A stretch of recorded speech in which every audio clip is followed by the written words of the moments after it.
सोचो एक दिन उठते ही पता चले कि तुम्हारी बहन ही दुनिया की असली हीरो है और तुम घर के मूर्ख टाइप आदमी बस टाइटल और क्राउन पकड़ाए जाते हो। बेसिकली वो इंटर्न जो गलती से प्रमोट हो गया, अपने परिवार, अपने दोस्तों, यहाँ तक कि गांव वाले वर्चुअल डॉग को भी बेहतर जगह फेमस इसेकाई में जाते देखते हो और तुम सोच रहे हो रुको कोई प्लान भी नहीं था क्या। फिर सोचो तुम्हें वापस पास्ट में फेंक दिया जाए सब ठीक करने का चांस देकर, लेकिन एक छोटी सी डिटेल, वो ईविल आई तुम्हें घूर रहा है, बिल्कुल उस नोजी पड़ोसी की तरह जो कभी सोता ही नहीं। यही है हमारी जर्नी की स्टार्टिंग पॉइंट। एक टूटा हुआ हीरो, एक बहन जो बैटमैन से ज्यादा रिकॉग्निशन डिजर्व करती है, और एक दुनिया जो फिर से जीरो से अपोकलिप्स रिपीट करने वाली है। तुम क्या सोचते हो ये फेल्ड हीरो जैसा इडियट पूरी कहानी में कैसा करेगा? यही हम साथ में जानेंगे। बाकी सब मर चुके थे, बैटलफील्ड के बीच में बस एक इंसान बोल पा रहा था। उसकी बहन उसे संभाल रही थी और कह रही थी कि खुद को संभालो। उनके सामने एक मॉन्स्टर खड़ा था जो इस नजारे पर मजाक उड़ा रहा था। ऐसे कमजोर लोगों को अपनी जान के लिए लड़ते देखना, जैसे अगर ये हॉलीवुड मूवी होती तो कोई ड्रामेटिक पॉज मांगकर पॉपकॉर्न बेच देता। विजर्ड उसे शट अप बोलते हुए फायर स्पेल फेंकता है, लेकिन मैजिक का उस पर कोई असर नहीं होता और क्रीचर उन्हें घुटने टेकने का हुक्म देता है। तुरंत ही मॉन्स्टर की पावर उन पर गिरती है। दोनों पल भर में गिर जाते हैं, जबकि ऐसा होना नामुमकिन था। चाहे कितनी भी पावर हो, ये अचीवेबल नहीं था। किसी इविल गॉड को ह्यूमन बनकर हराना इम्पॉसिबल था। सच में ऐसा लग रहा था जैसे आरपीजी फाइट में प्लेयर सही वेपन इक्विप करना भूल गया हो। भाई फियोना से कहता है कि वो टाइम खरीदेगा ताकि वो भाग सके, लेकिन फियोना मना कर देती है और जमीन से अपनी स्वॉर्ड उठा लेती है। वो मुड़कर देखता है और हैरान होता है कि उसकी बहन खड़ी हो गई। अगर उन्होंने उसे यहीं नहीं हराया तो दुनिया खत्म हो जाएगी। मार न भी पाए, कम से कम स्वॉर्ड की डिवाइन पावर से उसे सील कर सकते थे। भाई चिल्लाता है क्योंकि ऐसा करने से उसकी सोल खतरे में पड़ती। ये उतना ही अनलाइकली था जितना सुबह 8 बजे खाली स्टारबक्स मिलना।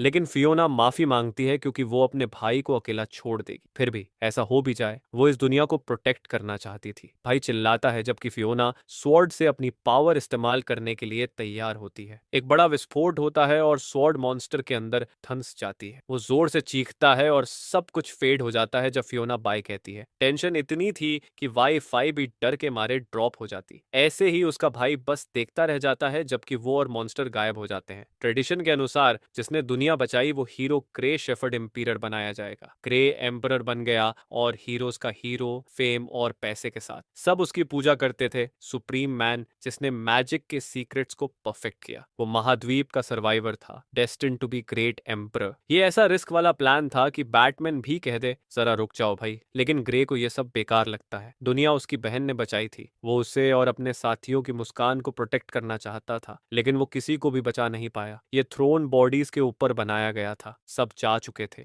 आधी दुनिया नष्ट हो चुकी थी। फियोना ने अपनी जिंदगी उस मॉन्स्टर को सील करने में लगा दी जो 1000 साल में फिर रिवाइव होगा। बची हुई खामोशी उतनी ही ऑकवर्ड थी जितनी कोई 2010 वाली फेसबुक फोटो लाइक कर दे। ग्रे गुस्से में था क्योंकि ये उसकी जीत नहीं थी, चीजें करने का कोई और तरीका होना चाहिए था। उसके पास दुनिया बचाने और इविल गॉड को समझने का नॉलेज था। उसे फर्क नहीं पड़ता था अगर नेक्रोमांसी फॉरबिडन है, बस वो फियोना को रिवाइव कर सके। ग्रे इविल गॉड की पावर भी इस्तेमाल करने को तैयार था। ये उतना ही इम्पॉसिबल था जितना एलए में बिना ट्रैफिक के ड्राइव करना, बस थोड़ा और चाहिए था। अगर उसकी आई में हो तो वो उसे ढूंढ लेगा। इविल गॉड की आई से तो ये पॉसिबल होना चाहिए। एक मैन एम्परर से कहता है कि काम डाउन हो जाए क्योंकि महल में रूमर फैल रहा है, ऐसी बातें कि एम्परर ही इविल आई वाला विजर्ड है। तभी उसने नेक्रोमांसी वाले मैजिक सर्कल में एक डरावना सीन देखा। उस पल तो नेटफ्लिक्स डॉक्यूमेंट्री वाला नैरेटर भी शॉक में रह जाता। वो ग्रे था, बूढ़ा, गुस्से में क्योंकि प्रधानमंत्री बिना पूछे अंदर आ गया। मंत्री जम जाता है और पूछता है ये सब है क्या। जमीन पर एक क्रिएचर पड़ा, ग्रे को भाई बुला रहा था और मंत्री की लाइफ ऐसे ही चली गई। वो चीज जमीन पर लगातार ग्रे को बुलाती रही। पेपर पर आसान लगता था पर असल में ये ऐसा था जैसे आइकिया फर्नीचर बिना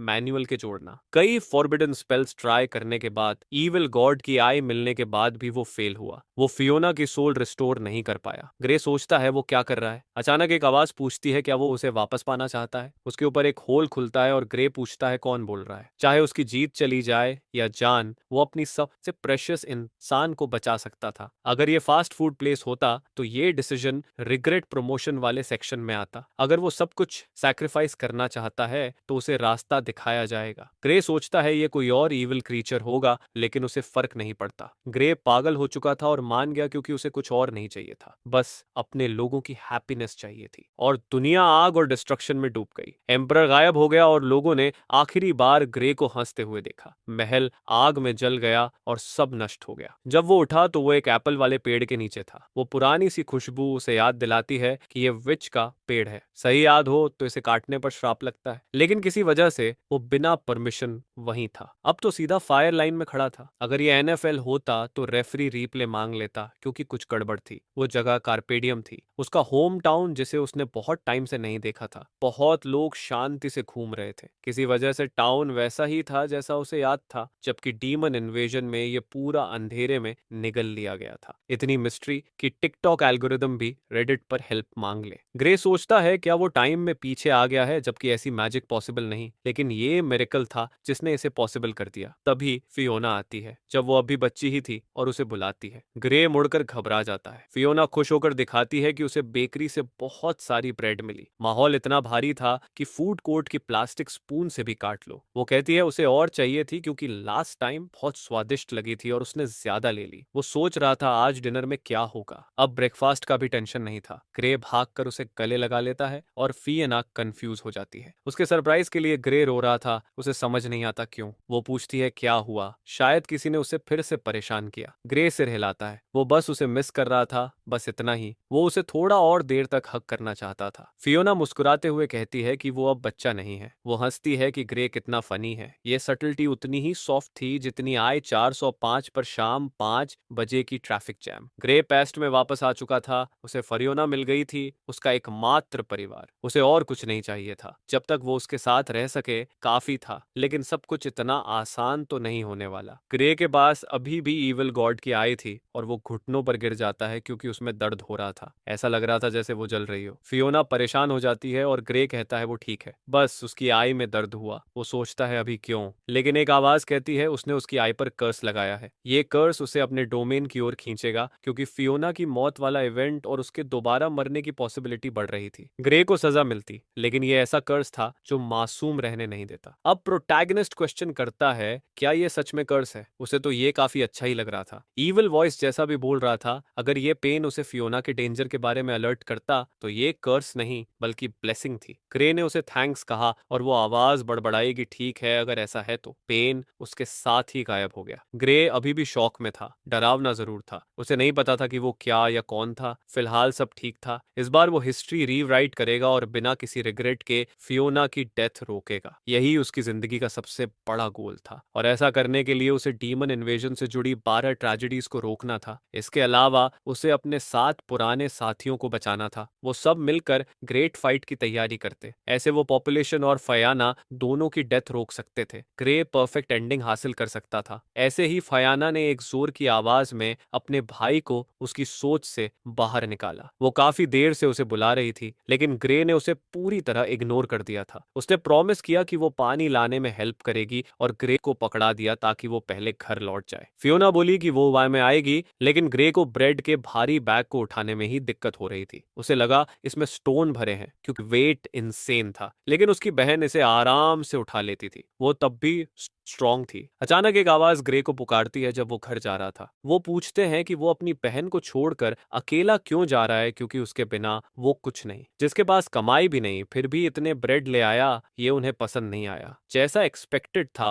वो लोग ग्रे को तंग कर रहे थे और ब्रेड छीनना चाहते थे, लेकिन ग्रे मुड़ा और उसी वक्त एक को मुक्का मारकर गिरा दिया। बाकी दो शौक में रह गए। उसने उसे सीधा जमीन पर पटका और तुरंत बेहोश कर दिया। अब उसे सब साफ याद था। यही लोग उसे वीक और ऑर्फन होने पर बुली करते थे। जब भी ऐसा होता, फियोना हमेशा उसे बचाने आती। उसकी नजरों में ग्रे को प्रोटेक्शन चाहिए होता था। बाकी दोनों भी लड़ने दौड़े, लेकिन ग्रे तैयार था। उसने एक के पंच को रोककर उसे हवा में उछालकर जमीन पर पटक दिया, जैसे कुछ था ही नहीं। तीसरा डरकर पीछे हो गया और हेल्प मांगने लगा, लेकिन ग्रे ने उसे भी पकड़ लिया। पिछले जीवन में फियोना ने उसे बचाया था। इस बार ग्रे उसे प्रोटेक्ट करेगा। उन्हें चिंता नहीं करनी थी। जलाना या जमाना कोई निशान नहीं छोड़ेगा, बस कुछ ब्रूजेस देंगे। सब खत्म होने के बाद प्रोटैगनिस्ट ने एक लंबी सांस ली। ग्रे अपनी विजन से मैजिक सर्कल्स बना सकता था। यही इविल आई की पावर थी। तभी फियोना आ गई। समझ नहीं पा रही थी कि हो क्या रहा है। ग्रे ने सबसे इनोसेंट फेस बनाकर कहा कि उन्होंने अटैक शुरू किया था और ग्रे ने बस उन्हें संभाल दिया। उसे चिंता करने की जरूरत नहीं क्योंकि उसने सब निपटा दिया। लेकिन अचानक फियोना भागी क्योंकि ग्रे जमीन पर गिर पड़ा। उसका शरीर अचानक ढह गया और प्रोटैगनिस्ट फियोना की चिंता के बीच बेहोश हो गया। जब वो उठा तो कंफ्यूज था कि वो कहाँ है, क्योंकि ये रॉयल बेड जैसा नहीं था। ये उसके होम टाउन का घर लग रहा था। लगता था वो सच में पास्ट में आ गया था। फियोना ने उसे बुलाया रिलीफ के साथ कि ग्रे सच में जाग गया। ग्रे ने सांस ली क्योंकि सच में वो बेहोश हो गया था। फियोना बोली कि वो अचानक गिर पड़ा था और पूरे दिन आंख भी नहीं खोली। पुराने हीलर को भी कुछ समझ नहीं आया। विलेज चीफ बोला कि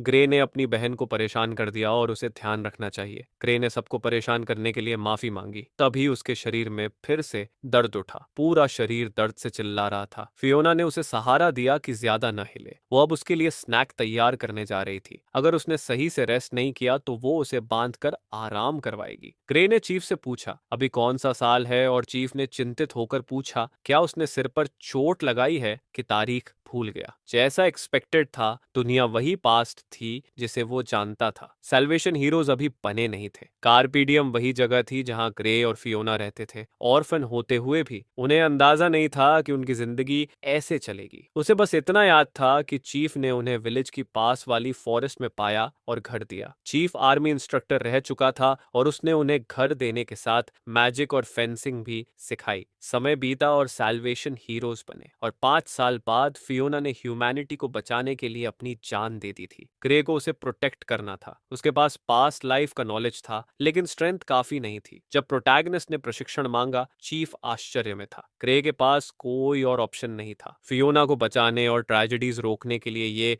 जरूरी था। चीफ थोड़ा कंफ्यूज था कि वो किस बारे में बात कर रहा है, लेकिन उसने हाँ कर दी। जब तक ग्रे इतना डिटरमिन्ड था। फियोना लौट आई और पूछा उसका भाई क्या कर रहा है। ग्रे ट्रेनिंग के लिए उठ गया और उसने जल्दी से कहा कि वो आराम करे, लेकिन उसके पास टाइम नहीं था, चाहे फियोना समझे या न समझे। ग्रे विलेज चीफ के साथ घर के बाहर गया। अभी उसकी हालत ठीक नहीं थी और चीफ उसे हल्का एक्सरसाइज करवाना चाहता था, लेकिन ग्रे ने मना कर दिया। वो चीफ को खुद को रोकने पर मजबूर नहीं करना चाहता था। चीफ एकदम चौंक गया क्योंकि उसे ग्रे से अचानक बहुत बड़ी फाइटिंग स्पिरिट महसूस हुई। प्रोटैगनिस्ट ने मैजिक सर्कल बनाया और चीफ पर अटैक कर दिया, जिसे उसने शॉक में डॉज किया। दोनों में लड़ाई शुरू हो गई, लेकिन चीफ के अटैक का ग्रे पर कोई असर नहीं हो रहा था। चीफ कंफ्यूज था कि ग्रे के साथ क्या हो रहा है। वो हमेशा मैजिक में स्ट्रॉन्ग अफिनिटी वाला और काइंड दिल वाला लड़का था, जिसे किसी को चोट पहुंचाने में झिझक होती थी, लेकिन अब वाला ग्रे वैसा नहीं था। उसकी आंखें किसी ऐसे इंसान की लग रही थीं जिसने 100 से ज्यादा दुश्मनों की जान ली हो। फियोना डर गई जब उसने अपने भाई को खांसते हुए खून गिरते देखा। चीफ ने कहा कि बॉडी और माना का बैलेंस बिगड़ गया है, पहले उसे खुद को मजबूत करना होगा। चीफ ने फियोना से कहा कि वो ग्रे का ध्यान रखे जबकि वो ट्रेनिंग की तैयारी करेगा। और ऐसे शुरू हुए ग्रे के ट्रेनिंग वाले दिन, फियोना के साथ कदम मिलाने की कोशिश करते हुए। जिस इंसान को वो प्रोटेक्ट करना चाहता था, उससे ट्रेनिंग लेना अजीब था, लेकिन बुरा नहीं। उसे बस अपनी बहन के साथ थोड़ा पीसफुल टाइम मिल रहा था। उसका शरीर धीरे धीरे स्ट्रांग हो रहा था। वो मैजिक से ये देख भी सकता था। टाइम बीता और फियोना ने कहा कि आज का ट्रेनिंग भी फन था। ग्रे का शरीर अच्छी तरह डेवलप हो रहा था, शायद फियोना की वजह से। फियोना के लिए भी ट्रेनिंग फन था। वो हमेशा सब कुछ अकेले करती थी, लेकिन ग्रे के साथ चीजें बदल गईं। इसलिए उन्होंने आगे भी साथ में प्रैक्टिस करने का फैसला किया। ग्रे ने हाँ कहा, चाहे वो अंदर से वरीड था। रास्ते में फियोना ने देखा कि एक जगह भीड़ जमा है और बहुत शोर है। पास पहुंचकर ग्रे जम गया। उसने इशारा किया कि दूसरी तरफ चलें क्योंकि वहां बहुत भीड़ थी। जब वो मैन गांव में आया था, तभी उनकी ट्रेजेडीज शुरू हुई थी। अगर फियोना चुनी जाती तो वो सीधा डेथ वाले पाथ पर चल पड़ती। ग्रे जानता था कि वो फियोना को उस मैन से मिलने नहीं दे सकता। उनकी दुनिया ईविल गॉड के हाथों डिस्ट्रक्शन के लिए डेस्टिन्ड थी, एक कैलामिटी जो हर मिलेनियम जागती और ह्यूमैनिटी को मैनिपुलेट करती। चैंपियंस सैल्वेशन की जर्नी शुरू करते। उनमें से एक था होली सोर्ड का चोजन। इन चोजन को सैल्वेशन एजेंसी का क्लेरिक चुनता था। अपनी पिछली जिंदगी में फियोना हीरोइन कैंडिडेट बनी थी और ग्रे ये बार ऐसा नहीं होने देगा। फियोना ने सुना कि ग्रे नायलॉन की 4 दिन की ट्रिप का सुझाव दे रहा है। ग्रे ने बताया कि उसे ब्लैकस्मिथ से कुछ टूल्स मिले हैं जिन्हें डिलीवर करना है और वो चाहता है कि फियोना कराए। वो फियोना को गांव से दूर भेजना चाहता था। ग्रे विलेज चीफ की मदद करेगा, लेकिन फियोना ने नोटिस किया कि प्रोटैगनिस्ट के साथ कुछ ठीक नहीं। हाल ही में वो हमेशा सैड फेस में रहता था। अगर कुछ परेशान कर रहा है तो वो उससे बात कर सकता है। ग्रे ने कहा कि ये सिर्फ उसके बारे में नहीं, लेकिन उसने बात बदलते हुए कहा कि वेदर अजीब है। ग्रे ने उसे चिंता न करने कहा तो फियोना ने सामान पैक किया और निकल गई। वो अकेली इंसान थी जिसे ग्रे रियल सच नहीं बता सकता था। उधर वो मैन गांव के बीच में लोगों की भीड़ के साथ खड़ा था। वो सैल्वेशन एजेंसी का चैंपियन चुनने वाला सिलेक्टर था और कैंडिडेट्स को जज करता था। सब शॉक में थे क्योंकि ऐसा मैन गांव में आया था। अगर कोई आगे नहीं आता तो गांव को ईविल गॉड को मानने वाला समझकर हेरेटिकल माना जाता। ग्रे को तंग करने वाले लड़कों में से एक बोला कि अगर वो उसे हरा दे तो शायद उसे दुनिया का सारा पैसा मिल जाए। लोगों ने देखा कि वो कारपेंटर का दूसरा बेटा है, शायद वो टेस्ट पास कर ले। कोई रूल नहीं था, लेकिन सेलेक्टर को शक था कि ये लड़का समझ भी पाएगा या नहीं। जो भी ओपोनेंट को न्यूट्रलाइज कर दे वो जीतता। लड़का एक्साइटेड हो गया क्योंकि उसे जीतने तक खुद को रोकना नहीं था। सेलेक्टर ने कहा कि उसे जितनी जल्दी हो सरेंडर कर देना चाहिए। फिर लड़के ने सेलेक्टर को पंच मारने की कोशिश की। उसने इतने जोर से जवाबी अटैक किया कि लड़का उछलकर दूर जा गिरा। वो ऐसे अटैक को झेल भी नहीं पाया। वो चिल्लाया कि उठकर लड़ो और दुनिया को बचाओ, डीमन गॉड को नष्ट करो। लोगों ने देखा कि सिलेक्टर ने उसके सामने ही उसे मार दिया। फिर उसने अगली बार किस्मत आजमाने वाले को आगे आने को कहा। उसने गांव को कचरा कहा। कोई पोटेंशियल कैंडिडेट नहीं था। वो चिल्लाते हुए निकल गया, किसी ब्लेसड चैंपियन की तलाश में जो दुनिया को बचा सके। कोई भी लड़ाई में पड़कर मरना नहीं चाहता था, लेकिन सिलेक्टर ने एक तगड़े फिजिक वाले मैन को इशारा किया और उसे टेस्ट देने को कहा। मैन चिंतित था क्योंकि उसके बच्चे थे और वो चैंपियन बनने लायक नहीं था, लेकिन सिलेक्टर ने उसे फिर भी बुलाया ताकि वो दुनिया बचाए और अपने परिवार को पीछे छोड़ दे। उसे पकड़कर घसीटा गया जबकि उसके बच्चे अपने पिता को छोड़ने की भीख मांग रहे थे।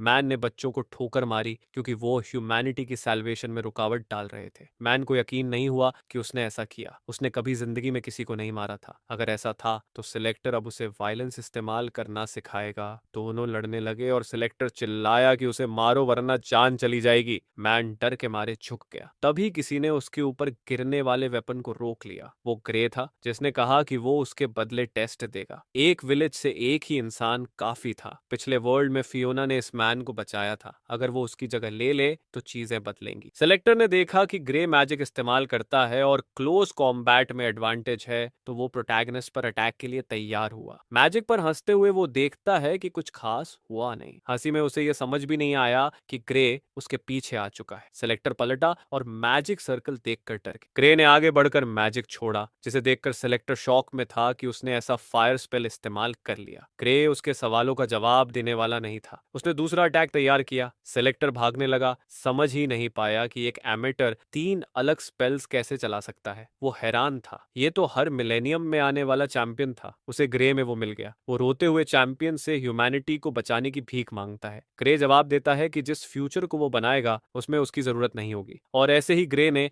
आखिरी मैजिक शॉट चलाकर लड़ाई खत्म कर दी। नए चैंपियन का स्वागत करने के लिए सेलिब्रेशन तैयार हुआ। लोग यकीन नहीं कर पा रहे थे कि एक ऑर्फन इतना पावरफुल चैंपियन बन गया। ग्रे ने कहा, इसमें कुछ खास नहीं, दुनिया में कई चैंपियंस हैं, लेकिन लोग फिर भी उसे इंप्रेसिव मानते थे। शायद वो दुनिया को बचा सके। अगर ऐसा हुआ तो वो अपने स्टोर्स के एडवर्टाइजिंग स्लोगन्स भी बदल सकता है। कुछ लोग आर्ग्यू करते हैं कि उन्होंने ग्रे की ज्यादा केयर की थी। जो लड़के उसे तंग करते थे वो भी बात करने आए। सब झुककर उससे माफी मांगते कि उन्होंने इतने समय तक उसके बारे में बुरा बोला। उन्हें नहीं पता था कि वो इतना स्ट्रांग है या फ्यूचर चैंपियन होगा। ग्रे ने कहा कि चोटें कुछ खास नहीं थी उन सब के मुकाबले जो उसने झेला था। लड़के सबसे बड़ी शेमलेसनेस के साथ खुश हो जाते हैं कि उन्हें माफी मिल गई। ग्रे उन्हें दूर रहने को कहता है। वो चाहता है कि वो फियोना को प्रोटेक्ट करने का वादा करे। उसे पता भी नहीं कब गांव छोड़ना पड़े और उन्होंने अपनी जान देकर भी उसे प्रोटेक्ट करने की कसम खाई। उन्हें एहसास हुआ कि फियोना काफी देर से दिखी नहीं। ग्रे अपनी बहन के पीछे गया जो सबसे दूर अकेली बैठी थी। पास पहुंचकर उसने पूछा, वो यहाँ क्यों है?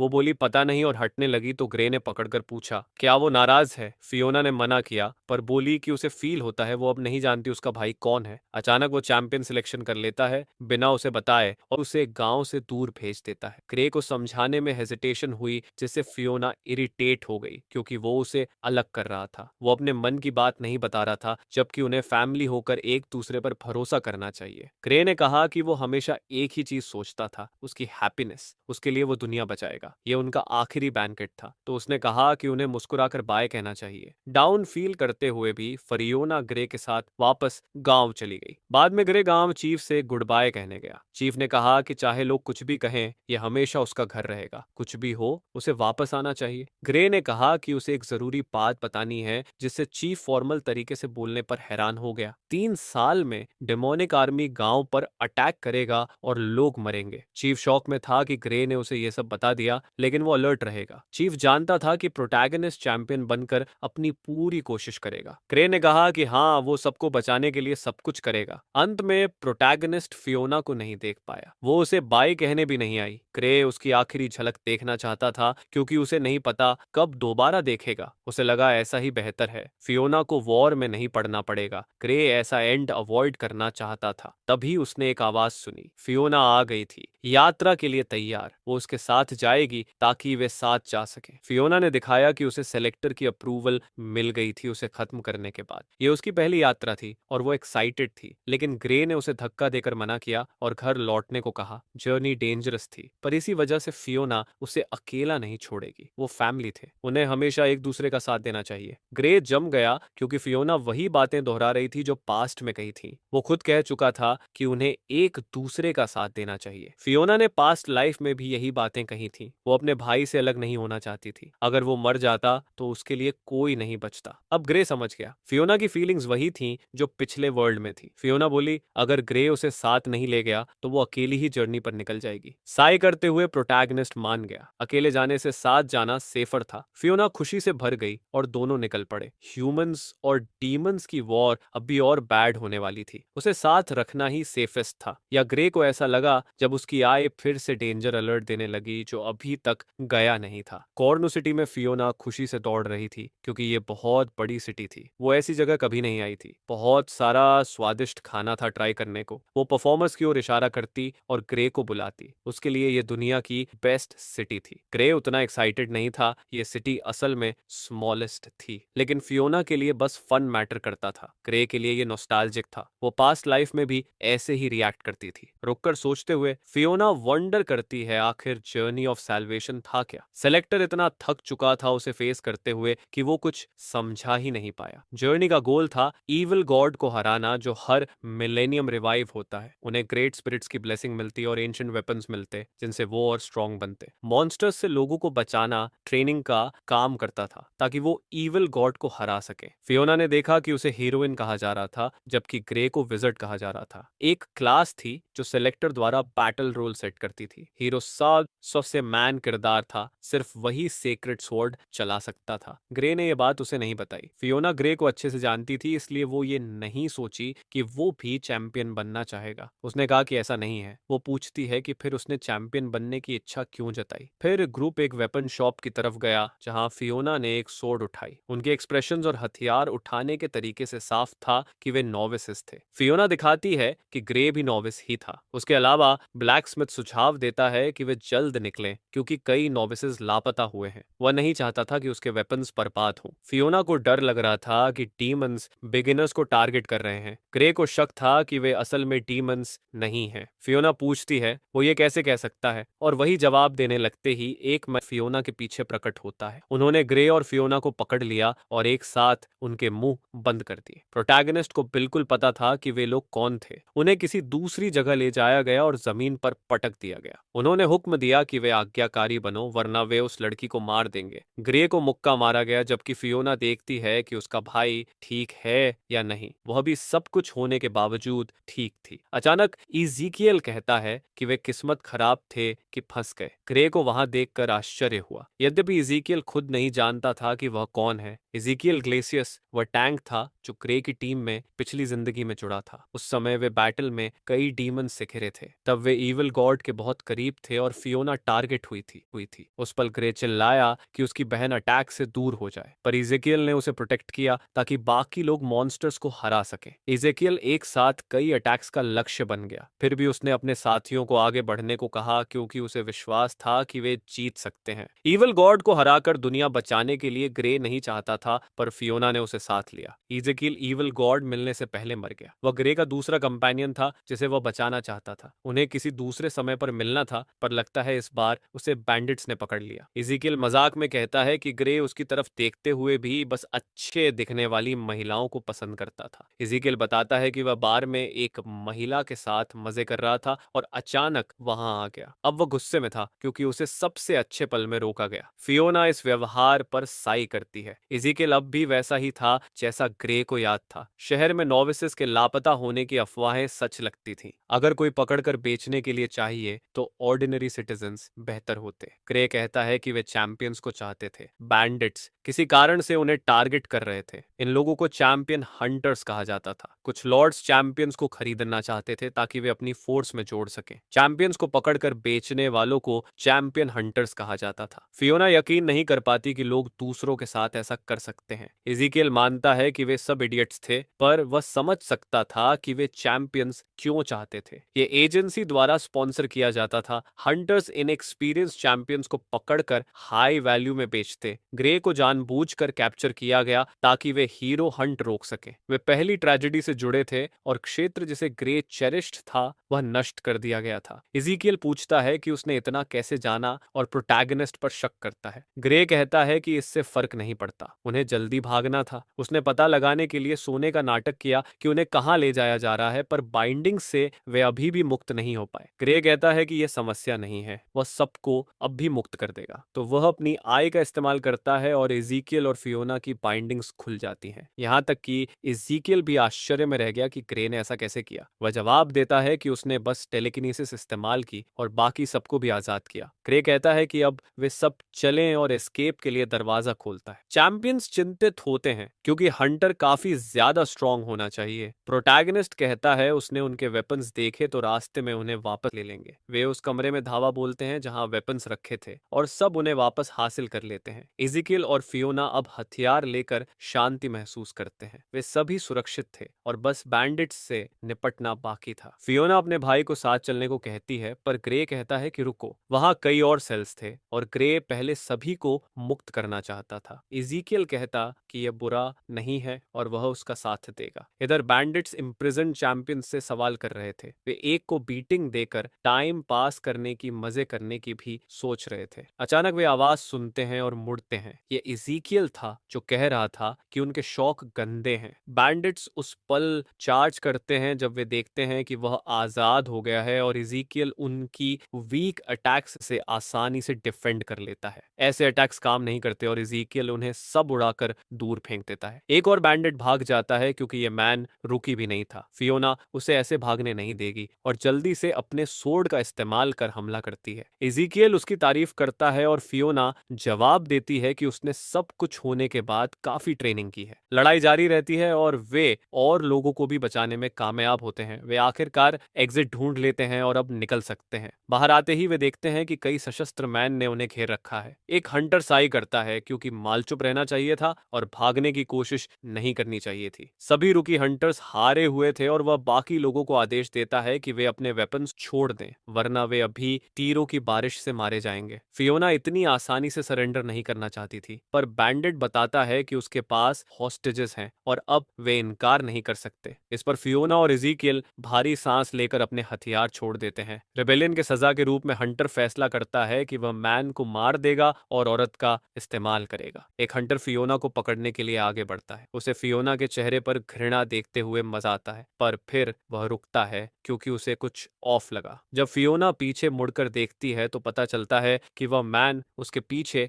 आइस मैजिक से मर चुका था। ग्रे ने उस मैन को फियोना से दूर रखने के लिए अपना अटैक इस्तेमाल किया। बाकी बैंडिट्स उसे रोकते हैं क्योंकि उनके पास अब भी हॉस्टेजेस हैं, पर ग्रे बिना किसी परवाह के तुरंत उनका ख्याल रखता है। हंटर चिल्लाता है कि बाकी लोग मेज को अभी मार दें। वे प्रोटैगनिस्ट की तरफ सैकड़ों तीर चला देते हैं। फियोना अपने भाई की चिंता में उसके सामने खड़ी होती है, पर ग्रे उसे कसकर पकड़ता है और फिर अपने मैजिक का इस्तेमाल करता है खुद को प्रोटेक्ट करने के लिए। वह सारे तीर को फ्रीज कर देता है और फिर कई हंटर्स को मार देता है। वह आखिरी हंटर को पीछे छोड़ देता है और ग्रे पूछता है अब उसका इरादा क्या है। वह मैन अपना वेपन पकड़ता है और प्रोटैगनिस्ट पर चार्ज करता है गुस्से में। ग्रे डॉज करता है और सवाल करता है क्या यही सब था उसके पास। डर के बाद वो कुछ भी नहीं था, बस एक लोलीथियफ, और ग्रे उसकी नई अटैक को टोट्स कर लेता है। बैंडिट बुरा मान जाता है क्योंकि उसे ऐसे देखा जा रहा था। फिर ग्रे ऊपर चेतावनी देता है और मैन जैसे ही ऊपर देखता है एक विशाल आइस मैजिक उसके ऊपर गिरने के लिए तैयार था। लड़ाई समाप्त होने के बाद चैंपियंस ग्रे का धन्यवाद करते हैं कि उसने उनकी जान बचाई। ग्रे कहता है उन्हें चिंता करने की जरूरत नहीं और एक बैग देता है लेकर जाने को। वह बैग उस गोल्ड से भरी थी जो चैंपियन हंटर्स के पास था। उसने उम्मीद की वे लोग और लोगों को बचा पाएंगे। फिर ग्रे घुटनों पर गिर पड़ता है क्योंकि इतनी स्ट्रॉन्ग मैजिक इस्तेमाल करने का असर उसकी वीक बॉडी पर अभी भी था। इज़ेकियल पास आता है और कहता है कि वह ऑर्डिनरी मेज नहीं था। प्रोटैगनिस्ट पूछता है क्या वह क्या बात बात कर रहा है, वह बस एक रूकी था। फिर भी इज़ीकियल ने कभी नहीं देखा कि कोई रूकी ऐसा कर सके और पूछता है क्या वह उसकी टीम में शामिल हो सकता है। ग्रे सहमत हो जाता है और इज़ीकियल का धन्यवाद करता है और उठ खड़ा होता है। इज़ीकियल अब भी समझ नहीं पाया कि ग्रे उसका नाम कैसे जानता था, पर फिलहाल ठीक था। उसके बारे में सब कुछ काफी अजीब था। शहर में वापस फियोना थकी हुई थी। हाइड आउट से काफी लंबा रास्ता था। जिम्मेदारी लेने के बाद वे लोग ग्रे की वजह से वापस नहीं आ पाएंगे। फियोना बस जल्दी से शावर लेना चाहती थी। वह किसी से टकराती है और उनकी डोनट गिर जाती है। वह जल्दी से माफी मांगती है और वादा करती है कि वह दूसरी खरीद लेगी। उसके सामने एक औरत उसे घुटने टेकने और माफी मांगने को कहती है। दूसरी औरत ब्रेंडा से कहती है कि उसने उसकी एक्साइटमेंट समझ ली, पर खाने पर गुस्सा होना एम्बैरेसिंग था। ब्रेंडा खुद को सुधारती है। यह एक नोबल का कर्तव्य था कि कॉमनर्स में नरमी दिखाए। उसके पीछे कैथरीन ब्रेंडा से चाहे वो कुछ भी बोले हमेशा सहमत रहती। ब्रेंडा समझ जाती है कि फियोना का ग्रुप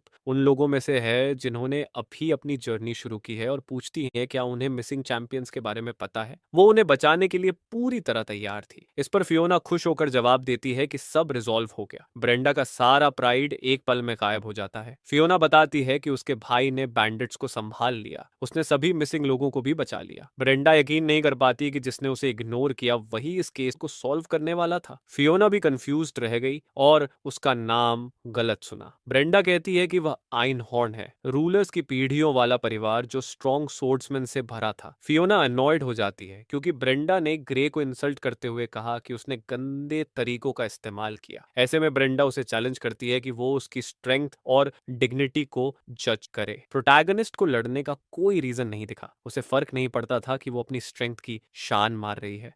ब्रेंडा इरिटेटेड हो गई क्योंकि वह उसका नाम इतनी बोल्डली ले रहा था। उसकी पास्ट लाइफ में ब्रेंडा ग्रे की टीम की राइवल थी। वे कभी साथ नहीं हुए, पर कभी कभार एक दूसरे की मदद जरूर की। ब्रेंडा को इग्नोर किया गया तो वह फ्यूरियस हो गई और पहले ही अटैक करने का फैसला किया। उसकी पावर से कटरीन भी उड़कर दूर चली गई। इज़ीकियल डिफेंड करता है, यकीन नहीं कर पा रहा कि यह लड़की इतनी जिद्दी है। ब्रेंडा अपनी स्वॉर्ड पकड़कर अटैक तैयार करती है और ग्रे के करीब आती है। उसके परिवार ने टफ समय देखा था, पर ब्रेंडा की पावर बिल्कुल रियल थी। उन्हें चोट लगने से बचाने के लिए ग्रे ने तय किया कि वह अपना ईविल आई इस्तेमाल करेगा। वह स्वॉर्ड का अटैक लॉन्च करती है और ग्रे पीछे हट जाता है। ब्रेंडा हैरान रह जाती है कि वह उसे कैसे चूक गई। वह उसे एफर्टलेसली डॉज कर रहा था। वह सवाल करती है और ग्रे काउंटर अटैक के लिए तैयार होता है। ऐसे ही उसका स्वॉर्ड उसके हाथ से निकल जाता है और ब्रेंडा उड़कर दूर जाती है। ग्रे उसे गिरने से रोकता है और पूछता है क्या वह ठीक है। वह लड़ना नहीं चाहता था। ब्रेंडा उसे धक्का देती है, इस बात पर फ्यूरियस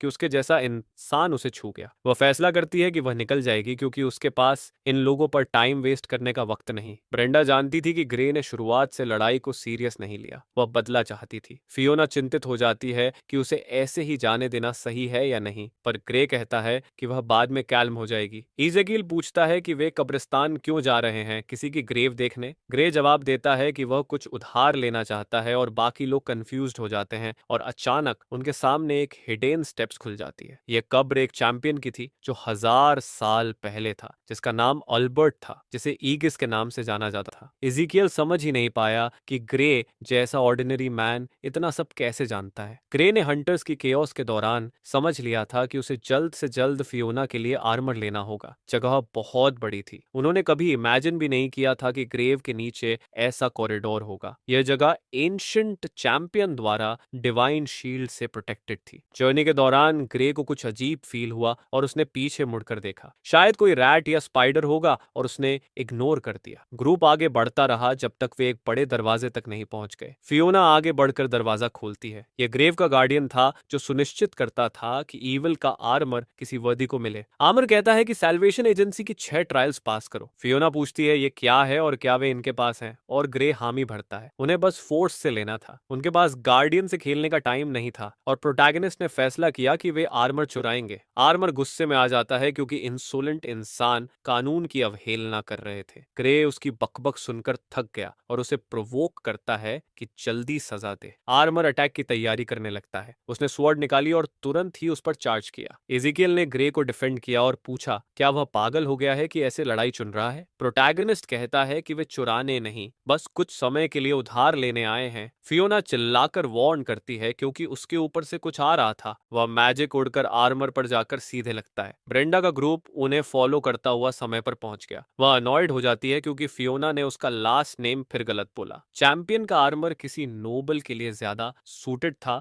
जैसे कि वह, इससे वह दुनिया बचाएगी और क्वीन बनेगी। कैथरीन पूछती है क्या सब सच में ठीक है और ब्रेंडा परवाह नहीं करती। वह आर्मर पर चार्ज करती है और उसका साथी जेक उसका साथ देता है। स्टेला उन सबके लिए लगातार हीलिंग स्पेल्स करती है। कैथरीन भी फायर मैजिक से सपोर्ट शुरू कर देती है। जगह बैटलफील्ड बन गई थी जहां मैजिक और स्वॉर्ड हवा में उड़ रहे थे। ब्रेंडा स्वॉर्ड से आर्मर से टकराती है और जेक उसे डिफेंड करते हुए साथ चलता है। ज्यादा देर नहीं लगती कि ब्रेंडा आर्मर के एक अटैक से गिर जाती है और स्टेला तुरंत हीलिंग करती है। ब्रेंडा हंसती है। आइनहॉर्न फैमिली को ऐसे अटैक्स नहीं रोक सकते। उनकी टीम वर्क इनक्रेडिबल थी। ब्रेंडा अच्छी लीडर थी, भले एरोगेंट हो, लेकिन हाई क्लास होने के बावजूद आर्मर गिव अप करने वाला नहीं था। प्रोटैगनिस्ट ब्रेंडा को सावधान रहने को चिल्लाता है क्योंकि कुछ आने वाला था। वह हंसती है क्योंकि एक कॉमनर उसे आदेश दे रहा था। फिर अचानक उसे दिखता है कि आर्मर सामने से गायब हो गया। वह घूमकर पूछती है खुदा गया। तभी वे देखते हैं कि आर्मर ने स्टेला को घातक घाव दिया है। ब्रेंडा फ्यूरियस हो जाती है और उस पर अटैक करने मुड़ती है, लेकिन फिर आर्मर टेलीपोर्ट होकर पलक झपकते ही उसके पीछे आ जाता है। जेक चिल्लाता है और उसकी मदद करने दौड़ता है, पर एक और छुपा अटैक आता है। कैथरीन भी बैटलफील्ड की केओस में गिर जाती है। ग्रे समझ जाता है कि वह टेलीपोर्ट कर रहा है और उसे डिफेंड करना होगा, तो वह अपना ईविल आई इस्तेमाल करके कुछ तैयार करने लगता है। नए अटैक्स आते हैं जो इस बार आर्मर पर ठीक से लगते हैं। ब्रेंडा दौड़कर स्टेला की मदद करती है और उसे साथ रहने को कहती है। ग्रे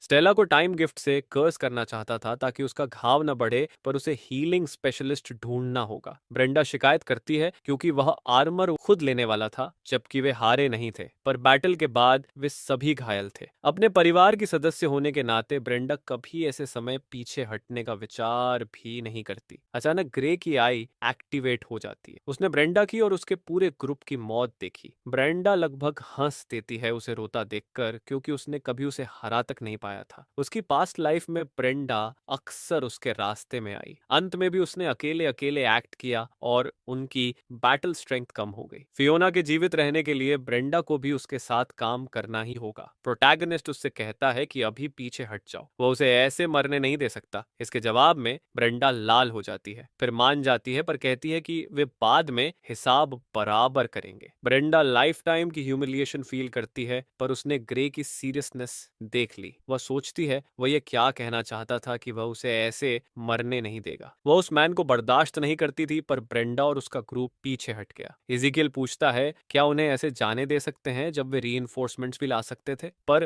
ग्रे चाहता था कि कम लोगों को प्रोटेक्ट करना पड़े क्योंकि यह ओपोनेंट ऑर्डिनरी से बहुत दूर था। आर्मर फिर से प्रोटैगनिस्ट पर अपनी स्वॉर्ड से अटैक करते हुए लौटता है और फियोना भी ऊपर से अटैक करने आती है, लेकिन आर्मर टेलीपोर्ट होकर उसके पीछे आता है। ग्रे आइस मैजिक से उसे डिफेंड करता है। वह संभाल सकता था, अगर वह उसके पीछे आता तो बहुत डेंजरस था। इज़ीकियल फियोना के सामने खड़ा होता है ताकि उसे अटैक से बचाए। फिर ग्रे आर्मर से प्राइमरीली लड़ने की रिस्पॉन्सिबिलिटी लेता है और आर्मर तुरंत टेलीपोर्ट होकर उसके पीछे आता है, पर ग्रे आइस मैजिक से उसके अटैक को रोक लेता है। मैजिक स्वॉर्ड से चिपक जाता है और आर्मर को उसकी खुद की ट्रैप में फंसाकर हिट करता है, लेकिन फिर भी वह प्रोटैगनिस्ट के पीछे टेलीपोर्ट करने में कामयाब होता है। वह एक पावरफुल अटैक छोड़ता है और फियोना अपने भाई के लिए चिल्लाती है। ग्रे डॉज कर लेता है पर कंफ्यूज्ड हो जाता है क्योंकि उसे यकीन था वह उसे पकड़ चुका था। फिर उसने नोटिस किया कि कुछ गलत था। अब वह देख सकता था कि वे शुरुआत से ही गलत थे। आर्मर कहता है कि वह सैल्वेशन का चैंपियन बनने के लायक नहीं, पर ग्रे जवाब देता है कि उसे इससे कोई फर्क नहीं पड़ता, यह उसका फैसला नहीं था। फिर वह फिर से तैयार होता है और आर्मर पर बार बार मैजिक से अटैक करता है। तब साफ हो जाता है कि वहां एक नहीं बल्कि 4 आर्मर थे इस पूरी समय। ग्रे को यकीन था कि वह उसे पकड़ चुका था, लेकिन जब वह बिना किसी नुकसान के फिर सामने आया तो उसने यही संभावना सोची। वे कई थे और इनविजिबल बनकर वह अपने ओपोनेंट्स को धोखा दे सकता था, जिससे ऐसा लगता था कि वह टेलीपोर्ट कर गया है। आर्मर बर्बाद हो गया, पर प्रोटैगनिस्ट को वर्दी नहीं मानता था, लेकिन ग्रे के लिए यह ठीक था। अब वह अपनी मैजिक से आर्मर को पिघला देगा। जब सब खत्म हुआ, ग्रे घुटनों पर गिर पड़ा और फियोना फियोना उसकी मदद को आई। उसने कहा कि वह ठीक था, बस थोड़ा टायर्ड था और मुश्किल से कॉन्शियस बना हुआ था। अचानक उन्होंने देखा कि उनके सामने कुछ प्रकट हुआ। जब उन्होंने देखा तो वह शापित आर्मर ऑफ ईविल था। एक आकार हंसते हुए प्रकट हुआ, जैसा उसने कभी नहीं सोचा था कि गार्डियंस हराए जाएंगे। फियोना उस गोस्ट को देखकर स्टार्टल्ड हुई, पर इज़ीकियल ने सोचा कि यह किसी तरह की मेमोरी होगी। ग्रे ने चैंपियन एल्बर्ट से कहा कि उन्हें परफेक्ट सैल्वेशन के लिए उसका आर्मर चाहिए और वह लौटा कर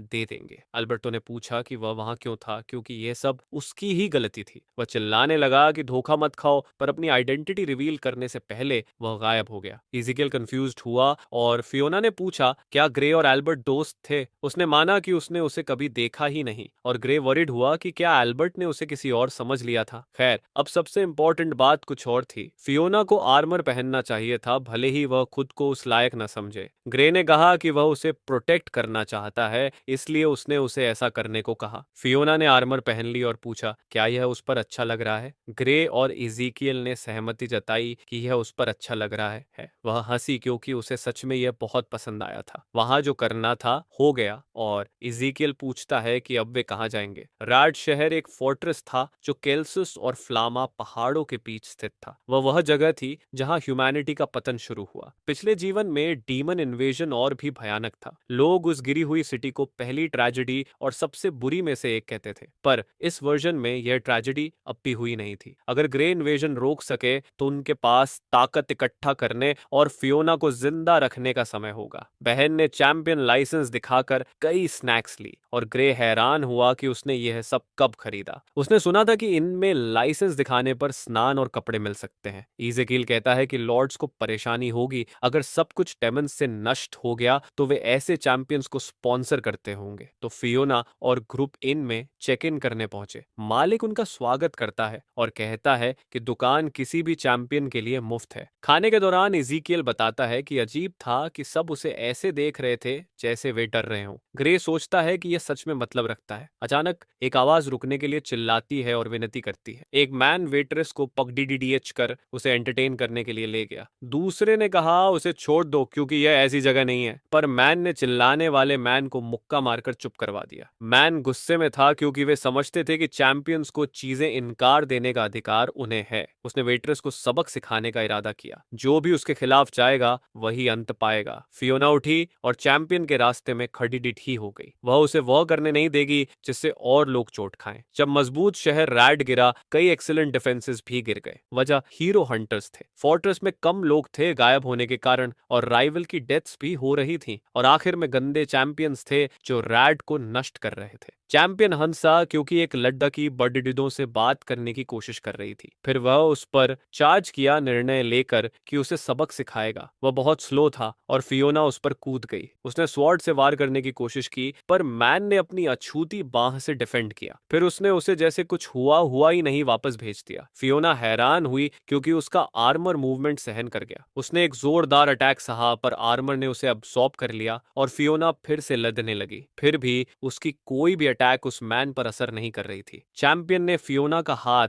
पकड़ डीडीदा और उसे रोका, फिर एक मूव से जमीन पर फेंक दिया। उसके अटैक्स ने उस चैंपियन पर खरोंच तक नहीं छोड़ दी, और वह हंसा, क्योंकि वह सच में अपनी पूरी ताकत से अटैक कर रही थी। फिर उसे सबक सिखाने का समय आया। वह इतनी छोटी लड़का की होने के कारण होल्ड बैक नहीं करेगा। पर अचानक चैंपियन के पीछे आग की मैजिक आई। यह ग्रे था जो फयाना की रक्षा के लिए आया और चेतावनी दी कि उसे छूना मतलब मौत होगी। चैंपियन दिखावा कर रहा था, क्योंकि उसकी वेपन उसका खुद का शरीर था। कुछ भी उसे खरोंच नहीं लगा सकता था। ग्रे ने पूछा क्या वह परखना चाहता है कि यह सच है या नहीं। मैन गुस्से में आ गया, क्योंकि वे उसकी बॉडी की रेजिलियंस की कम आंकी कर रहे थे। वह ग्रे को पछतावा दिलाएगा। चैंपियन ने उस पर अटैक किया और डिस्ट्रक्शन हुआ। फियोना उसके लिए चिल्लाई। बाकी लोग वरीड थे, क्योंकि वह मैन एक मॉन्स्टर था और निश्चित रूप से ग्रे उससे मर गया होगा। चैंपियन हंसा, क्योंकि उसने एक इंसान को एक मुक्के से धूल बना दिया था। पीछे ग्रे ने पूछा वह आखिर कहां देख रहा था। मैन ने फिर एक और मुक्का फेंकने की कोशिश की, पर ग्रे फिर गायब हो गया। इस बार उसने मारा और उसे उछाल दिया और कई पंचेस से फॉलो अप किया। ग्रे ने फाइनल पंच से दीवार तोड़ दी। चैंपियन ने सोचा कि अब वह जीत गया होगा, और फिर ग्रे फिर उसके पीछे प्रकट हुआ और पूछा क्या खत्म हुआ। चैंपियन कंफ्यूज था कि वह सब कुछ सहने के बाद कैसे ठीक हो सकता है। उसने बॉडी स्ट्रेंथिंग का सीक्रेट डिफेंस इस्तेमाल किया था, जिसे आयरन बॉडी कहते हैं। उकसाए जाने पर मैन ने फिर हमला किया, पर इस बार उसकी मुट्ठी हवा में रुक गई और वह कंफ्यूज्ड रह गया कि क्या हो रहा है। ग्रे हमसा, क्योंकि किसी की लिमिट्स कितनी स्लो हो सकती हैं यह भी होना चाहिए था। उसकी बाहों पर चेन्स थीं जो उसे अटैक करते हुए रोक रही थी। यही था कि उसने उसे अपनी मना चेन्स में फंसा दिया। ज्यादा समय नहीं लगा और उसने देखा वह स्थिति में बिल्कुल हिल नहीं सकता। प्रोटैगनिस्ट ने सहमति जताई कि उसे सावधान रहना चाहिए। चेन्स उसकी मौजूदगी को बांध रहे थे। जबरदस्ती करने से उसकी सोल को चोट पहुंचती। अब उसकी सजा देने का समय था कि उसने इनोसेंट लोगों को चोट पहुंचाई। मैन बार बार चिल्लाता रहा कि बंद करो, जबकि चेन्स उसे कस रही थी। ग्रे सोचता है क्या यह संभव था, क्योंकि टेस्ट्स में कोई लिमिट नहीं था। उसका इरादा उसे मारने का नहीं था, हालांकि वह उसे अपनी मैसेंजर बना देगा। उसे अपने लीडर को बताना चाहिए कि रैड को डिवोर करना बंद करे और जैसे ही वे मैन को बाहर फेंकेंगे वह चले जाए। ग्रे दुकान खराब करने के लिए माफी मांगता है और मरम्मत के पैसे देगा, पर मैन हैरान था। उसने और वेट्रेस ने चैंपियंस को विदा कहा और उनका धन्यवाद किया। ग्रे ग्रुप से कहता है कि शहर का नियंत्रण हीरो गायोक कर रहा है। वह चैंपियंस डिप्लोमेसी का मिसयूज कर रहा है और लोगों को डर से कंट्रोल कर रहा है। वह दलील करता है कि वह शहर की रक्षा करेगा, बदले में जो वह चाहे करवा लेगा। यह झूठ था, जबकि जब डीमंस अटैक करेंगे वे पैसे लूट कर भाग जाएंगे। इज़ीकियल पूछता है कि वह इतना कैसे जानता, और ग्रे जवाब देता है कि उसके पास प्राइवेट सोर्सेस हैं। किसी भी हालत में वह एक वार्निंग छोड़ गया और उम्मीद की वे कहीं रात बिता सकें। फियोना के चेहरे पर फिर भी वरिड लुक था। इस बीच ग्रुप लीडर को संदेश मिला कि उन्हें निकल जाने को धमकी दी गई है। चैंपियन गेयोरक से कहता है कि वह मैन बहुत पावरफुल है। किसी ने कहा कि यह चैंपियन ही शायद इडियट होगा जो ऐसे बेवकूफ बना। दूसरे ने कहा क्योंकि उसने ग्रे शेफर्ड का नाम कभी सुना ही नहीं। तीसरे ने कहा कि उसे एक बार और सब खत्म कर देना चाहिए। दो लोग लड़ देते क्योंकि एक इलिसिट मैजिक सब्सटेंसेस मिला था जो टॉक्सिक था। अंत में गायोक चिल्लाया कि वे इडियट्स चुप रहें। कोई इडियट उसके अपने शहर में उसे आदेश दे रहा था। सिर्फ मारना काफी नहीं था, उन्हें उसे खत्म करना होगा और उसे एक एग्जाम्पल बनाना होगा। अंत में ग्रे का ग्रुप आराम कर रहा था। फियोना सोचती है कि वह अपनी ही हाथों कुछ नहीं कर सकती। हमेशा शहर के बाहर फेल हो जाना, वह इस रेट पर बोझ बन जाएगी, वह निश्चित थी। ग्रे आता है जानकर कि वह टायर्ड होगी और कहता है कि उसे आराम करना चाहिए। उसका इरादा अभी सोने का नहीं था, क्योंकि ग्रे अपना पूरा समय मैजिक परफेक्ट करने में लगाएगा। फिर फियोना उसके माथे पर चुटकी लेकर टीज करती है, क्योंकि वह टेंस दिख रहा था। वह फिर से सब कुछ अकेले करने की कोशिश कर रहा था। अगर उसे कुछ परेशान कर रहा था, वह उसके साथ बात कर सकता था। फियोना पूछती है क्या कोई प्रॉब्लम है, और ग्रे उसकी समझदारी पर एक लंबी सांस छोड़ता है। उसे टाइम को जितना हो सके वैल्यू देनी थी। आखिरकार ग्रे अपनी पिछली जिंदगी में यह कभी रिकवर नहीं कर पाया था। उधर गेयोर्क का ग्रुप शहर में ग्रे को ढूंढते हुए घुस आया। वे उन लोगों को पीटते जो बोलने से मना करते या कहते कि उन्हें कुछ पता नहीं। ग्रे को ढूंढने के लिए वे कुछ भी कर गुजरते, वरना वे सिविलियंस को मार देते। इन लोग जब इंडियन में घुसे तो एक आकृति ने कमरे का दरवाजा खोला। वह फियोना थी। एक मैन ने देखा कि वह बहुत खूबसूरत थी। फियोना ने चेतावनी दी कि उनके साथ पंगा न ले। आवाज धीमी थी, पर उसने झटपट अटैक कर आदमी गिरा दिए जब उन्हें लीस्ट एक्सपेक्टेड था। वह अपने भाई को हर बार अकेले लड़ने नहीं दे सकती थी। मैन इकट्ठा हुए तो फियोना उनके सामने खड़ी हो गई। वह बहुत स्ट्रांग थी और जल्द ही सब डर कर भाग गए। ग्रे हमेशा जानता था कि उसकी बहन गुस्सा हो जाए तो डरावनी हो जाती है। वे ऐसा नहीं कर सकते थे। मैन भागकर अपनी जान बचाने लगे। वे गायोर को रिपोर्ट करना चाहते थे कि सब कुछ गलत हो गया। इज़ीकियल प्रकट हुआ, बार से निकलने के बाद भागते हुए एक को पकड़ते हुए। इन लोगों ने सच में सोचा था कि वे इनसे बिना सॉरी बोले भाग जाएंगे, तो इज़ीकियल उन्हें वापस इन में फेंक देता है ताकि वे भाग न सकें। वह अभी भी सोबर नहीं था, पर यह एक्सरसाइज का परफेक्ट मौका था। पिटाई के बाद वे कहते हैं कि वे गायोर के आदेश पर थे। इस शहर के चैंपियंस शर्म की बात थे। इज़ीकियल कहता है उन्हें पछताना नहीं पड़ेगा। वे शहर कभी नहीं ले सकते थे अगर उनके इरादे ऐसे कमजोर होते। ग्रे सहमत होता है, पर इनका इरादा कुछ और था। फिलहाल उन्हें आगे बढ़ना चाहिए। अब सफाई का समय था। वह यकीन करेगा कि कोई पैरासाइट यहाँ ना बचे।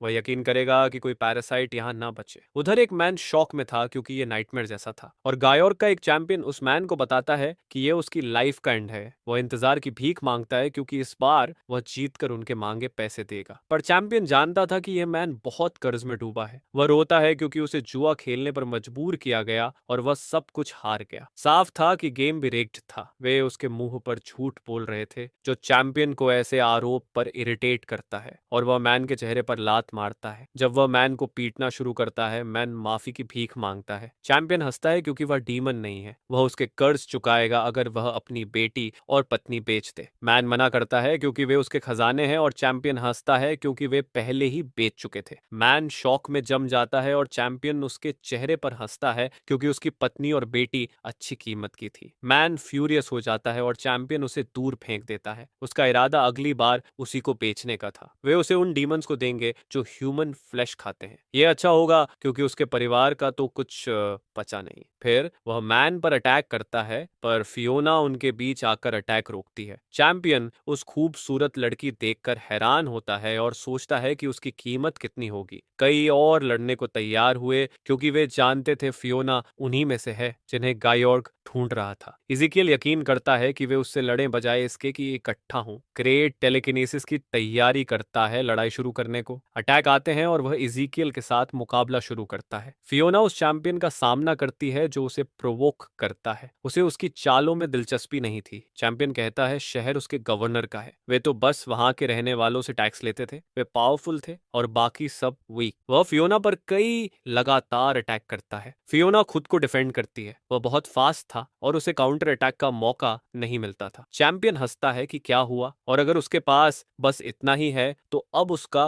ग्रेसफुल अटैक आएगा। फियोना गिर जाती है और ग्रे अपनी बहन को लेकर वरीड होता है। वह उठती है और कहती है कि वह ठीक है। फियोना अपने भाई को दिखाना चाहती थी कि वह बोझ नहीं है। वह सोचती है कि स्पीयरमैन को कैसे हराए। चैंपियन को यह थकाऊ लग रहा था, फिर भी वह कई और अटैक करता है जिनसे फियोना बचते हुए ओपनिंग ढूंढती है। आखिरकार फियोना को स्टांस दिखता है, वह फाइनल अटैक की तैयारी करता है। यह उसका मौका था। ऐसे स्पीयरमैन फियोना की तरफ अटैक करता है और वह उसकी स्पीयर पर अपनी स्वॉर्ड मारती है, उसे भेदते हुए और चैंपियन को चौंकाते हुए, और उसकी स्वॉर्ड और शरीर दो हिस्सों में टूट जाते हैं। फियोना घुटनों पर गिरती है और लड़ाई खत्म होती है। ग्रे पूछता है क्या वह ठीक है और फियोना पूछती है क्या उसने अच्छा किया। वह मानता है कि उसने बहुत अच्छा किया और फियोना उठती है कि वह अभी भी लड़ सकती है। पिछली लड़ाई डेंजरस थी क्योंकि उसने आर्मर नहीं पहना था। ग्रे को भी स्ट्रांग होना पड़ेगा उसे प्रोटेक्ट करने के लिए, पर किसी वजह से उसे कर्स का दर्द नहीं जा रहा था। उधर गायों का दूसरा चैंपियन हंसता है कि उसके पास इतना खाना स्टॉक में है, अच्छी क्वालिटी की चीजें थी और सब बेचकर पैसा कमा सकते थे। अचानक एक गार्ड चेतावनी देता है कि यह इमरजेंसी सप्लाई थी, पर वह उसे अटैक करके चुप करा देता है क्योंकि उसे इससे कोई मतलब नहीं। भूख लगे तो पत्थर खा ले। चैंपियन को शहर के लोगों की परवाह नहीं थी। फियोना कहती है यह लोग सच में ट्रैश हैं और इज़ीकियल मानता है, हालांकि सफाई ठीक चल रही थी। वे मैन उन पर अटैक करते हैं क्योंकि वे पहचानते हैं कि वे वही हैं जिनको गायोग ढूंढ रहा था। उन्हें जल्दी खत्म करने के बाद अब तीसरे चैंपियन को ढूंढना था। वे अंडरग्राउंड जाते हैं जहां कई लोग एक्सपेरिमेंट्स के लिए कैद थे। कई एडिक्टेड लोग और मैजिक की इलिसिट सब्सटेंसेस चाहते थे। चैंपियन वादा करता है कि वह और देगा, बदले में अगर उसके बच्चे हों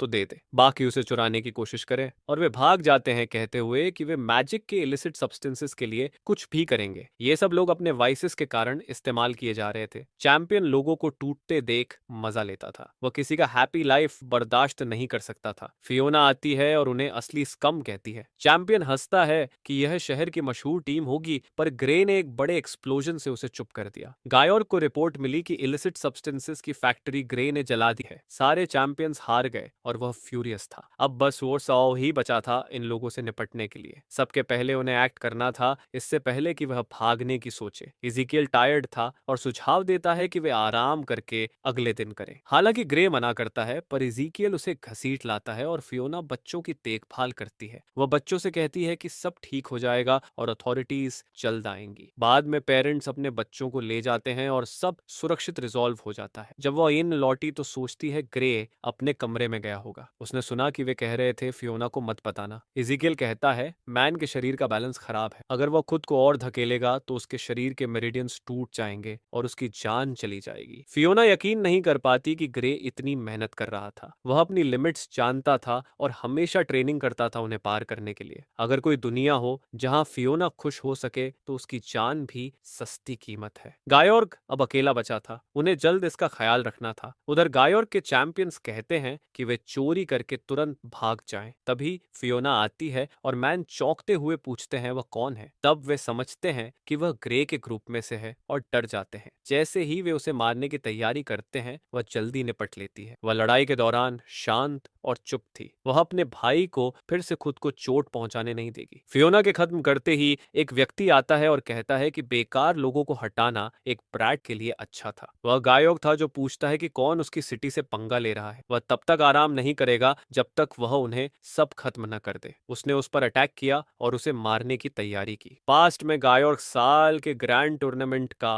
विनर था। सब उसकी फेंसिंग की तारीफ करते थे और इस बात की भी कि उसने वालेंस्टाइन परिवार के विजिट को हरा दिया था। सब सेलिब्रेट कर रहे थे और गायॉर्ग ने कसम खाई थी कि वह हमेशा सबकी उम्मीदों पर खरा उतरेगा। और अब वह फ्यूरियस था उन सबको गिराने के लिए जिन्होंने उसकी सिटी से पंगा लिया। उसने फियोना पर अटैक किया जो मुश्किल से डिफेंड कर पा रही थी, यहाँ तक कि फियोना की स्वॉर्ड शॉक में टूट गई। गायॉर्ग की टेक्निक थी अपने टारगेट्स को नष्ट करना। वह उसे भी ऐसे ही काट देता। अब उसकी बारी थी, लेकिन अटैक लगने से पहले कुछ ऐसा हुआ जिसने उसे चौंका दिया। एक हाई रैंक मैजिकल बैरियर ने फियोना की रक्षा की। यह सेक्रेड आर्मर्स में से एक की डिफेंस थी। फियोना ने कहा कि यह उसके भाई द्वारा दी हुई इंपॉर्टेंट आर्मर थी। वह इस आर्मर को कभी भेद नहीं सकता। अगर वह उसे चोट नहीं पहुंचा सकता तो गायॉर्ग ने तय किया कि वह उसे किसी और तरीके से खत्म करेगा। उसने उसके सामने एक स्पाइक बॉल फेंका। स्पाइक बॉल फरियाना की ओर जाकर उसे पकड़ने वाली थी। प्यूगैटर्स केज एक स्पेल था जो टारगेट को आइसोलेट करता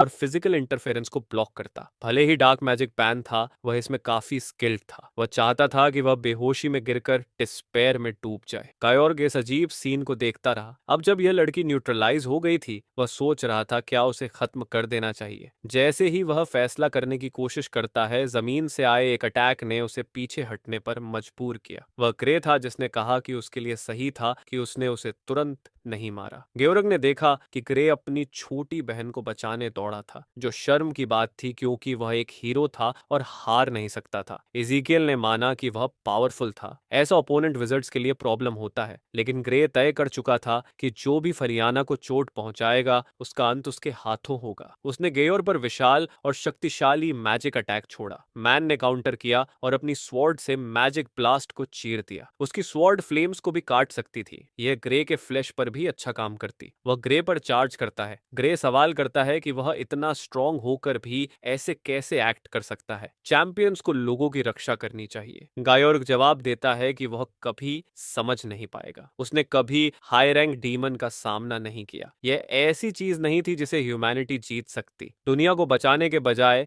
जितनी वेल्थ मिल सके लेकर सरवाइव करना ज्यादा समझदारी थी। आखिर यह वह युग था जहां चैंपियंस जो चाहे कर सकते थे। ग्रे ने कहा कि वह पैथेटिक है, डीमन से हारने के डर से। इससे गेयोर्ग और फ्यूरियस हो गया और उसने पर्गेटरी केज ग्रे पर भी इस्तेमाल कर दी। वह चाहता था कि ग्रे इसे निकले। स्पाइक्स ने ग्रे को जकड़ लिया। इज़ेकियल शॉक्ड था यह देखकर। गेयोर हंस रहा था क्योंकि यह बैरियर सिर्फ उसका क्रिएटर ही खोल सकता है। तभी स्पाइक्स के अंदर से एक तेज रोशनी निकली। स्पाइक्स के अंदर से कई रोज जैसे आकार प्रकट हुए जब ग्रे ने फियोना को रेस्क्यू किया। गायोर्ग शॉक में रह गया। उनके लिए सरवाइव करना इम्पॉसिबल होना चाहिए था। ग्रे ने माना अब्जॉर्प्शन को अपने स्पेल से डिनाई किया और भीतर से बैरियर को खत्म कर दिया। यह स्पेल ओरिजिनली डीमन द्वारा बनाई गई थी। किसी ह्यूमन को यह चलाना नहीं आना चाहिए था। पिछला लांसर भी डीमन की चीजें इस्तेमाल करता था जबकि उन्हें उनसे लड़ना चाहिए था। फियोना ने ट्रबल देने के लिए माफी मांगी। ग्रे ने कहा यह ठीक है। फिर उसने इज़ीकियल से कहा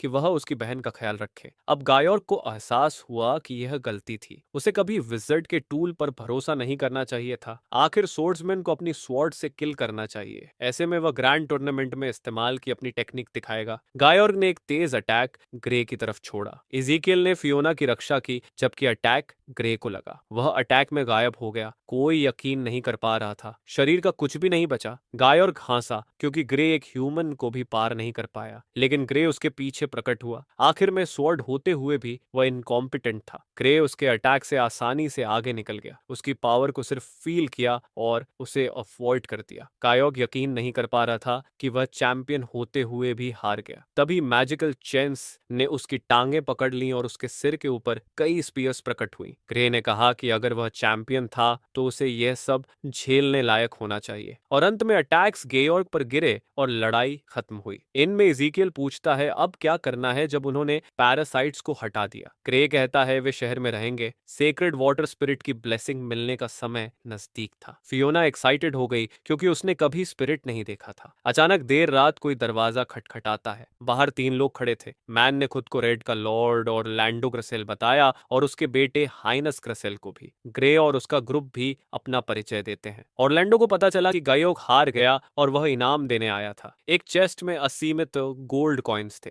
ग्रे पूछता है यह क्या है। ऑरलैंडो और हाइंस माफी मांगते हैं कि अगर ये काफी नहीं तो वे और दे देंगे। ग्रे कहता है वह उन्हें एक्सटोर्ट नहीं करेगा, वह पैसा सिर्फ लोगों के लिए इस्तेमाल हो सकता है। इससे लॉर्ड और उसका बेटा दोनों हैरान हुए। हाइंस ग्रे को धन्यवाद देता है क्योंकि वे बहुत आभारी थे। गायोर्क के बिना वे सरवाइव नहीं कर पाते। चूंकि उन्होंने उसकी ग्रैंडमदर को मार दिया था, वे मजबूर थे कि आंखें बंद रखें। ग्रे खुश हुआ सुनकर कि वे इतनी दूर जाने को तैयार थे और अब वह कुछ शुरू करना चाहता था। उसने पूछा क्या वह अकेडमी गिल्ड के कुछ एम्प्लॉइज पा सकता है। उसे एक फॉर्मूला दिया गया जिसमें लिखा था कैसे मैग्रास एक्सट्रैक्ट स्पेल को बनाता है। एक्सट्रैक्ट कैटलिस्ट की तरह काम करता और इविल स्टोन से बहुत सारा माना खींच लाता, और अगर वह माना को बाद में क्रिस्टलाइज कर सके तो एक बेहद पोटेंट माना रेस्टोरेशन मिल सकती है। गिल्ड वाले कभी नहीं मानते थे कि ऐसी प्योर रेस्टोरेशन पॉसिबल है। फ्लामा माउंटेन्स में ग्रास और इविल स्टोन्स दोनों बहुत मिलते थे। वे इसे बना और बेच सकते थे। हाइंस ने कहा वह इस काम को संभाल लेगा। उसके पास मर्चेंट गिल्ड थी जो कोऑपरेशन करेगी। फियोना को स्टोन्स बहुत सुंदर लगे। इजीकियल भी प्रभावित हुआ और पूछा ये सब उसने कहाँ सीखा। ग्रे ने कहा उसने खुद बहुत एक्सपेरिमेंट्स किए। फियोना को रिवाइव करने की सोच में बहुत रिसर्च की और इसमें ऐसे क्रिएशंस भी शामिल थे। हाइंस ने पूछा क्या वे अब उनके मैंशन नहीं चलेंगे। वे एक बैंकेट तैयार करेंगे सिटी को बचाने वाले महान हीरोज के लिए। ग्रे ने कहा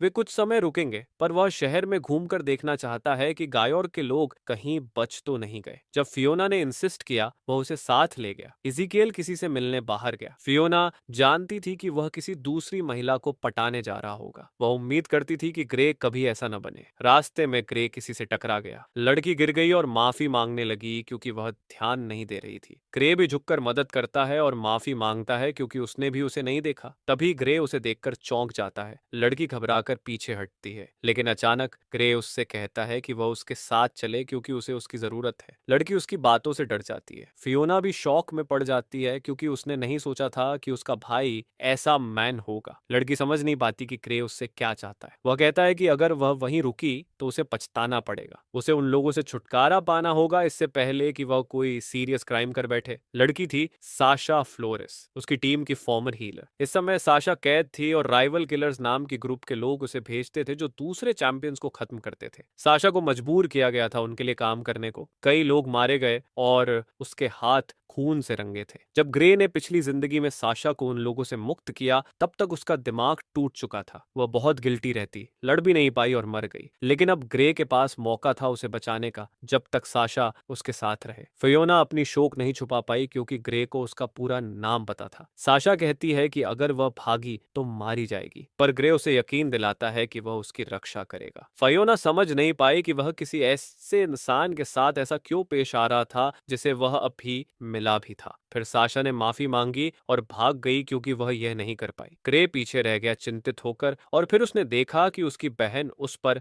न्याय की नजर से देख रही थी। उसे नहीं लगा कि वह कोई सिडक्शन आर्टिस्ट था और ग्रे उलझन में रह गया। उधर साशा सोच रही थी कि वह मैन कौन था। उसने उसे पढ़ लिया था बिना जाने क्यों। ऐसा नहीं लग रहा था कि यह पहली बार मिला हो। तभी अचानक उसे अपनी छाती में दर्द हुआ। किसी वजह से साशा ने ग्रे का रोता हुआ चेहरा देखा। वह बार बार सोचती रही कि यह क्या था, शायद किसी तरह की इल्यूजन। अचानक एक आवाज आई जब अंत में उसे ढूंढ लिया गया।